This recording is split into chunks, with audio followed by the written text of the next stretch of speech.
Gadis itu keluar untuk berlatih bermain alat musik. Namun saat dia bersiap untuk memainkan sebuah lagu, dia dikejutkan oleh pemandangan mengerikan.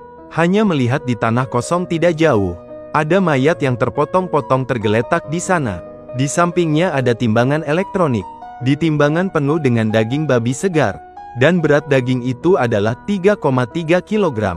Tepat berat lahir dari orang yang meninggal. Dan alasan pembunuh melakukan itu hanya agar dia bisa merasakan sakit saat ibunya melahirkan. Sebenarnya hanya 2,5 jam yang lalu, Kozo baru saja duduk bersiap bermain game. Lalu mendengar suara bel pintu dengan tergesa-gesa. Awalnya dia pikir itu makanan yang diantar jadi tidak memperhatikan. Sampai seseorang mulai memutar gagang pintu. Kozo baru menyadari bahayanya. Tapi sebelum dia sempat bereaksi, orang itu sudah berhasil membuka kunci pintu baja. Kozo buru-buru lari ke dapur dan mengambil 2 pedang untuk membela diri. Tapi ketika dia menoleh kembali ke pintu baja, tidak ada siapapun. Tapi tepat ketika dia berpikir bahwa bahayanya telah berlalu, semua itu hanya imajinasi, dia tiba-tiba memiliki sebuah pikiran berani. Apakah orang itu pernah bersembunyi di balik pintu? Kamu menebak dengan benar. Ketika Kozo sadar dari pingsannya, dia melihat dirinya di luar ruangan, dan tangan kakinya terikat. Pembunuh itu tenang, mendeklarasikan kejahatan dan hukuman untuknya. Kozo berusia 22 tahun, pikirannya hanya dipenuhi permainan. Punya tangan dan kaki tapi tidak keluar mencari pekerjaan. Adalah seorang pemalas yang hanya tahu makan dan bersenang-senang sepanjang hari. Saya telah menyediakan hukuman ini khusus untukmu. Merasakan penderitaan ibu. Isi keputusan seperti di atas. Sekarang mulai eksekusi. Laki-laki itu selesai berbicara dan segera mengeluarkan gergaji. Memotong 3,3 kg daging dari tubuhnya. Kozo benar-benar merasakan, apa itu potongan daging yang jatuh dari ibu. Setelah menerima laporan kasus, polisi segera tiba di tempat kejadian. Kapten Sawamura melihat kartu pembunuh. Langsung teringat kasus aneh lainnya. Di samping mayat itu juga ada kartu. Tertulis 5 kata besar hukuman untuk memberi makan anjing. Dan tidak jauh dari mayat ada sekelompok anjing galak. Jelas pembunuh telah mengikat korban. Kemudian melepas anjing untuk menggigitnya sampai mati. Setelah polisi menyelidiki, ditemukan bahwa korban tidak pernah mengikat anjingnya saat berjalan-jalan. Banyak orang telah digigit oleh anjingnya. Meskipun dikritik oleh banyak orang, dia tetap tidak berubah dan akhirnya mati digigit anjing. Meskipun pembunuh tampaknya telah menyingkirkan ancaman bagi masyarakat, tapi Sawamura merasa ada yang tidak beres. Karena ada banyak orang malas dan tidak mengikat anjingnya. Mengapa hanya ada 2 orang ini yang terbunuh? Jadi dia menduga bahwa antara kedua korban, pasti ada kesamaan tertentu. Tapi Sawamura belum tahu bahwa target sebenarnya dari pembunuh adalah dia. Ketika semua orang masih bertanya-tanya tentang motif pembunuh, seorang polisi telah menemukan sebuah petunjuk penting. 3 tahun lalu terjadi sebuah kasus yang membuat marah seluruh negara. Karena pembunuh tidak hanya kejam membunuh seorang gadis kecil, tetapi juga mengambil sampel dari jasad dan memamerkannya di mana-mana. Karena kasus ini begitu keji, maka Dewan Juri tidak bertanya lebih lanjut, dan langsung menjatuhkan hukuman mati seketika. Dan kedua korban yang dibunuh kali ini, semuanya adalah anggota dari Dewan Juri 3 tahun lalu. Jadi, motif pembunuh sudah jelas. Dia sedang membalas dendam untuk orang yang dihukum dalam kasus itu. Mendengar ini, Sawamura tidak bisa tenang. Karena istrinya juga adalah anggota Dewan Juri. Dan yang lebih buruk adalah, kemarin, setelah ke-50 kalinya lupa ulang tahun anaknya, istri saya marah dan pergi dari rumah bersama anak laki-laki kami. Dan dia telah memblokir semua cara komunikasi saya. Ketika Sawamura sedang khawatir, berita buruk lainnya datang kepada saya. Semua anggota lain dari juri kasus itu, semuanya dibunuh oleh pembunuh dengan cara penyiksaan sampai mati. Bahkan hakim yang memutuskan kasus itu juga dibunuh secara brutal di rumahnya. Saat ini dari semua orang yang terlibat dalam kasus itu, hanya istri Sawamura yang belum ditemukan. Ketika Sawamura sangat khawatir sampai gila, dia tiba-tiba teringat pada sahabat istrinya, Machiko. Ketika dia datang ke tempat kerja sahabat istrinya, dia sama sekali tidak mau mengungkapkan keberadaan istri, malah menyalahkan dia karena hanya tahu bekerja mencari uang. tanpa memperhatikan perasaan pasangannya. Untungnya rekan kerja datang tepat waktu. Setelah mendengar tentang tingkat keseriusan, teman yang diundang itu terbata-bata mengatakan bahwa sebenarnya mereka sedang bersembunyi di rumahnya. Tetapi hal ini membuat rekan kerja sangat bingung, karena mereka baru saja datang ke rumah Machiko, dan hanya melihat pacar Machiko, tanpa melihat siapapun yang lain. Tetapi setelah mendengar hal ini Machiko ketakutan dan mengatakan bahwa, "Saya tidak punya pacar."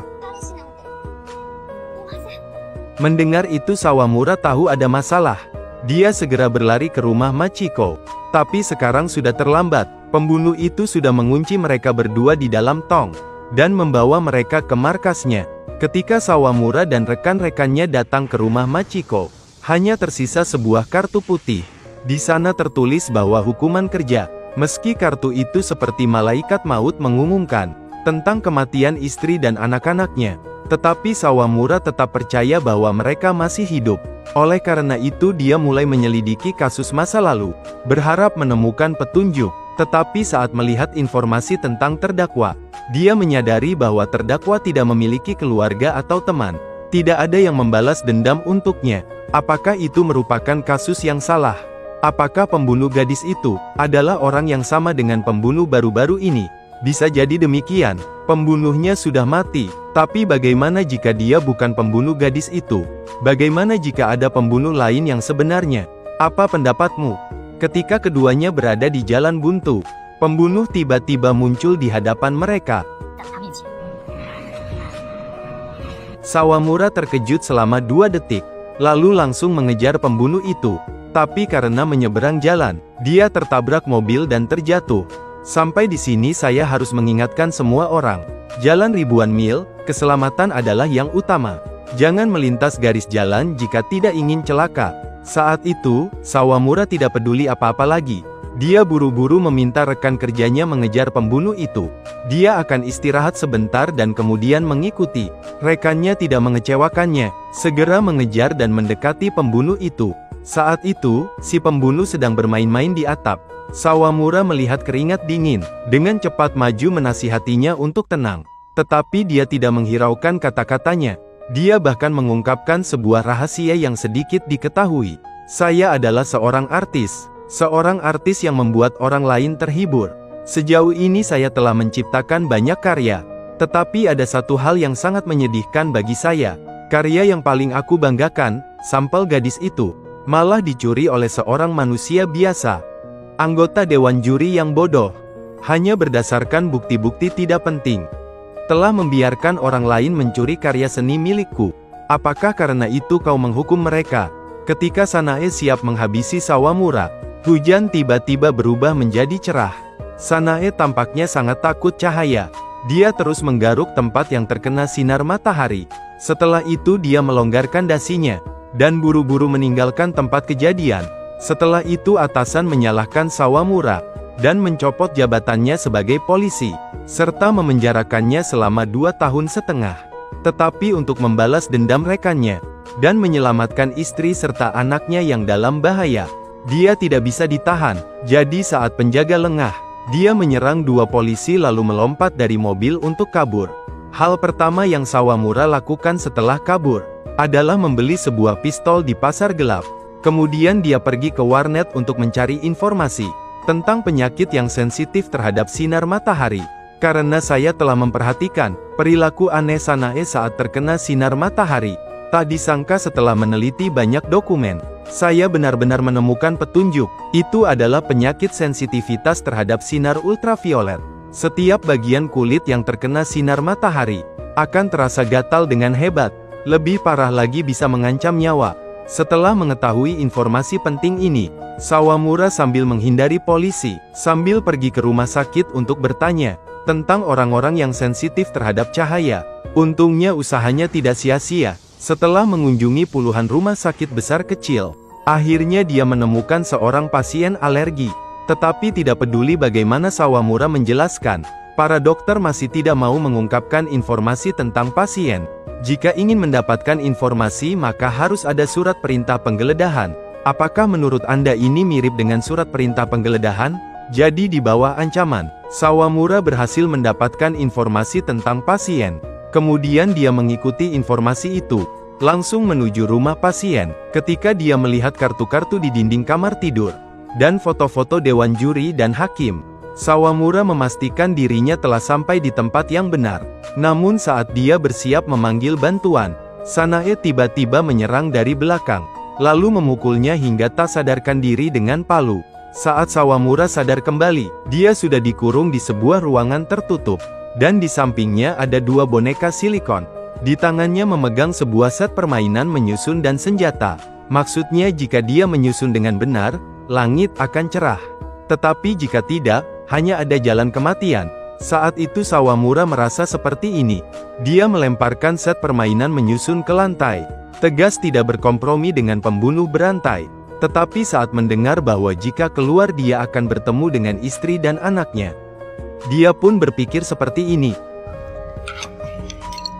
Jadi untuk menyelamatkan istri dan anaknya secepat mungkin, dia mengambil kembali puzzle. Melihat Sawamura duduk membuat puzzle dari pagi sampai malam, Sanae yang baik hati bahkan memberinya sebuah hamburger. Tapi Sawamura berkata dia lebih baik mati kelaparan di sini, daripada makan sesuatu dari pembunuh. Tapi saat itu Sawamura belum tahu, bahwa daging dalam hamburger itu bukan daging biasa. Setelah makan kenyang, Sawamura melanjutkan menyusun puzzle. Setelah 71 jam kerja keras, akhirnya ia menyelesaikan puzzle itu, dan mendapatkan kata sandi untuk keluar. Tetapi ketika melangkah keluar dari pintu baja, ia terkejut dengan pemandangan di depan matanya, karena ada tumpukan daging yang telah menghitam, dan beberapa helai rambut berlumuran darah di dalam baskom. Memikirkan hamburger yang Sanae berikan padanya, Sawamura memiliki firasat buruk. Saat itu ia melihat ada foto istri dan anaknya terpampang di pintu freezer. Ia bergetar mendekati freezer, takut akan menemukan sesuatu yang mengerikan di dalamnya, dan berdiri di sana sekitar 2,5 jam. Akhirnya Sawamura mengumpulkan keberanian untuk membuka pintu freezer. Sampai dia melihat kepala istri dan anaknya, dia merasa hatinya seperti mati rasa, mengingat hamburger di ruangan tertutup.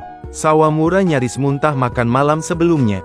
Tapi saat dia sangat menderita, Sanae tiba-tiba muncul dari belakang.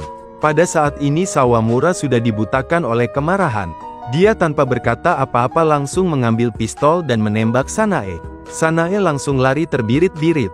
Sawamura mengejar dengan cepat, tak menyadari bahwa di tikungan berikutnya, muncul dua Sanae sekaligus, bersiap untuk eksekusi. Ketika Sawamura terhuyung-huyung sampai di sana, ia mengangkat senjatanya ingin membalas dendam untuk istri dan anaknya.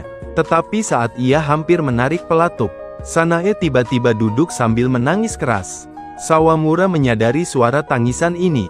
Itu adalah suara tangisan istrinya Haruka. Dia dengan gembira maju untuk melepas topi Sanae, dan menemukan wajah istrinya di dalam. Tapi belum sempat senang beberapa detik, orang lain datang membawa anaknya. Ternyata Sanae tidak membunuh istri dan anak Sawamura. Kepala dalam lemari es ternyata adalah model silikon. Dan Sanae melakukan itu, hanya untuk menikmati melihat Sawamura terpuruk. Awalnya targetnya adalah dewan juri. Tapi selama mengamati istri Anda, dia malah menjadi tertarik pada Sawamura. Karena cara Anda membunuh sangat rapi, selalu bisa membunuh hati istri Anda secara tak terlihat. Jadi dia telah menyiapkan untuk Sawamura sebuah permainan kemanusiaan yang tidak ada orang lain miliki. Sekarang Sanae memberi Sawamura dua pilihan. Pertama adalah menembak mati istri untuk membawa anak pulang. Kedua adalah mereka bertiga mati di sini. Tapi setelah mendengar aturan main, Sawamura memutuskan untuk memilih opsi ketiga. Tak disangka setelah pertarungan tembak, Sawamura terluka parah, tergeletak kejang di tanah. Sedangkan Sanae hanya terkena tembak di tangan. Tak apa, permainan ini memiliki 3 akhir. Akhir pertama, Anda dibunuh oleh suami. Suami dan anak laki-laki selamat. Akhir kedua, suami Anda tiba-tiba menyerang dan membunuh saya. Ini adalah akhir yang kalian harapkan. Suatu akhir yang memuaskan, dan ada sebuah kesudahan akhir. Seluruh keluarga kalian akan saling mencintai di surga. Tapi saat Sanae bersiap untuk mengakhiri mereka semua, polisi berhasil datang tepat waktu untuk menyelamatkan keluarga Sawamura. Sebenarnya, setelah Sawamura berhasil melarikan diri dari mobil polisi, Mereka terus mengawasinya, dan dari riwayat penelusuran webnya, mereka menemukan pembunuhnya mungkin seseorang yang takut cahaya, dan mereka kebetulan mengenal seseorang seperti itu. Bertahun-tahun yang lalu ada sepasang suami istri dibunuh dengan kejam. Mayatnya dipajang dalam bentuk seni, dan 2 anak selamat dari kasus itu. Salah satunya memiliki alergi berat terhadap sinar UV. Kemudian mereka mencari informasi tentang 2 anak tersebut. Menemukan salah satunya sekarang adalah seorang dokter kulit. Yang lain tinggal di pinggiran kota, tidak ada yang melihat. Sangat mungkin dia adalah pembunuh dalam kasus-kasus terbaru. Oleh karena itu mereka segera mengirim pasukan ke lokasi kejadian. Tepat waktu menyelamatkan keluarga Sawamura yang sedang dalam bahaya. Sanae melihat situasi tidak baik lalu langsung kabur. Tetapi lupa bahwa dia alergi terhadap sinar matahari. Seketika terluka parah karena terkena sinar UV yang kuat. Saat baru saja polisi membawanya ke rumah sakit untuk pertolongan pertama, adik perempuannya langsung datang, karena mencium bau daging panggang. Alerginya bersifat psikologis. Sejak kecil dia selalu dikelilingi oleh kebencian yang sulit ditahan, membuat gejalanya menjadi lebih parah. Untuk sembuh, dia harus menghadapi kebencian dalam dirinya. Setelah itu dia mengambil sebuah suntikan, menyuntikkan ke larutan nutrisi Sanae. Seketika itu juga Sanae mulai kejang tanpa henti, mengakhiri hidupnya yang penuh dosa dalam kesakitan. Saat itu Sanae mengatakan ada 3 akhir. Ketika mencapai salah satu dari akhir itu, apakah mimpi buruknya akan berakhir? Di akhir cerita, Sawamura mengambil cuti untuk bersama istrinya, ikut serta dalam acara olahraga sekolah putranya. Tetapi saat kamu sedang merekam momen itu, kamu menyadari bahwa anak laki-laki kita sangat mirip dengan Sanae, yang terus menggaruk lehernya.